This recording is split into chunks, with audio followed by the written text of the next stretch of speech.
Hey, I am live. I know it's been quite a while since I was last, and I was hoping to get on here yesterday, and it just didn't happen with the little one. And today it kind of just came to me, like, you know what? Why don't I just make one of the recipes in my new healthy meal guide that isn't actually done yet, but once it is, you'll be the first to know about it. It's a 1 week guide where you can see there's 7 recipes for 7 dinners and a shopping list as well. It's going to be awesome. I'm really excited about it. And oh, I don't know if you guys saw the shirt. I'm representing my husband's business here. It's the first time I wore it. It's pretty white. We'll see if we can get it dirty in the kitchen here. But so today I'm going to make black bean and quinoa burgers. So it's not vegan because it does have egg in it. I'm sure it can be subbed a little bit, but it is vegetarian, so that's awesome.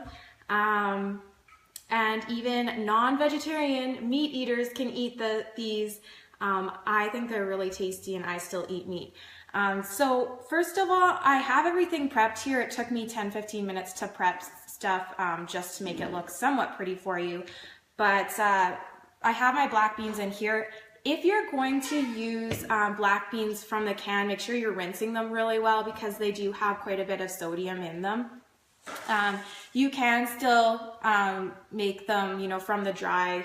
It just takes some soaking time involved there. So first of all, I'm just going to mash these black beans up a bit, just roughly, so that my burgers will stick together. But it says the recipe, I can share it with you guys after, but it says to just use a fork, and I'm finding that to be a pain. So I'm going to get my potato masher out, which I don't use a lot other than for,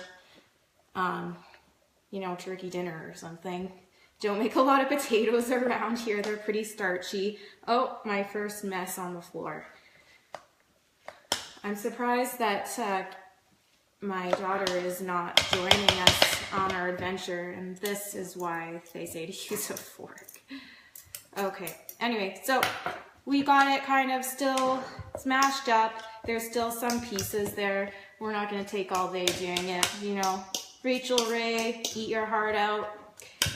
Okay, so the next step would be just to mix all the rest of this stuff in. So I already cooked the quinoa. Make sure you're cooking the quinoa. If you're wondering like what this stuff is, it is actually quinoa. There's different colors. I like this stuff because it has more protein and more fiber in it than just like the regular white stuff. And this is organic as well. So I actually did this in the Instant Pot. It's my favorite friend. But I did this while I was preparing the rest. So I'm going to throw that in there. And then I also have... So that was a 1/4 cup dry, and then I have 1/2 cup of breadcrumbs. However, when it says breadcrumbs, I also use Sunny Boy cereal with the breadcrumbs. I know that sounds really weird, and I wouldn't suggest doing that in every recipe, but I did it here, so we'll see what happens. I also have bell pepper. You can use any bell pepper, and I didn't mince it because I'm lazy, but it is chopped finely. So I'm putting that in there. I also have a 1/4 cup of minced onion and a clove of garlic that I got from my garden this morning. I have a little plot in the community garden, and it's not really doing well because I don't go water it very often. I've got some ladies that look after it for me, so that's very nice of them. So I've got a teaspoon and a half of cumin here, along with some salt.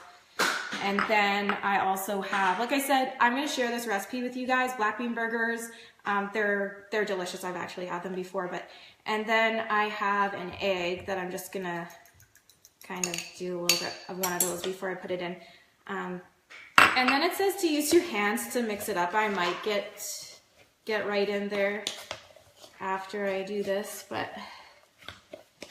if it's looking a little dry, mine's looking a little dry, it might not stick together, that's what the egg's for. So if you're only using like a medium egg or something, you might need another one in there. Okay, so it's smelling really good. You know what? I missed one thing.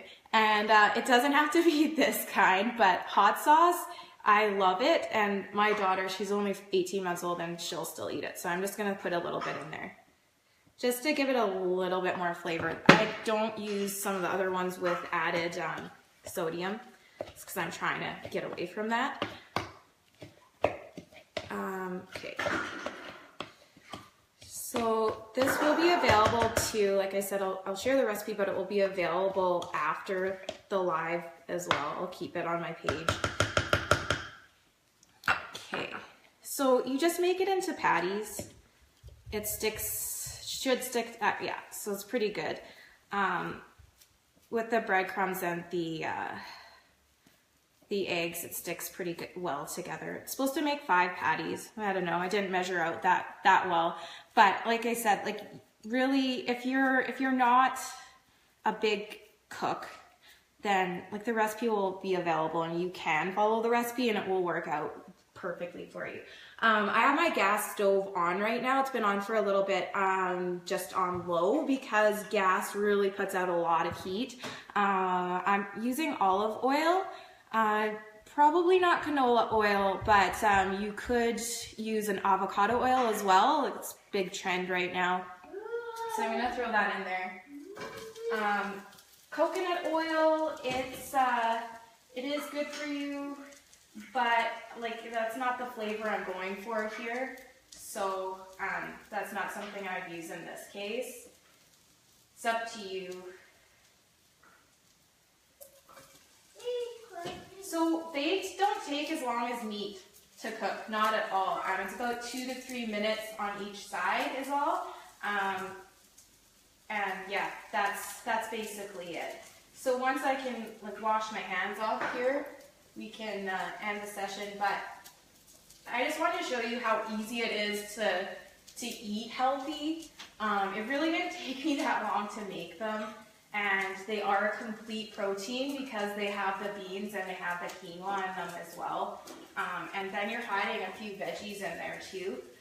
You can really, sorry, I'm gonna wash my hands real quick here. You can make them,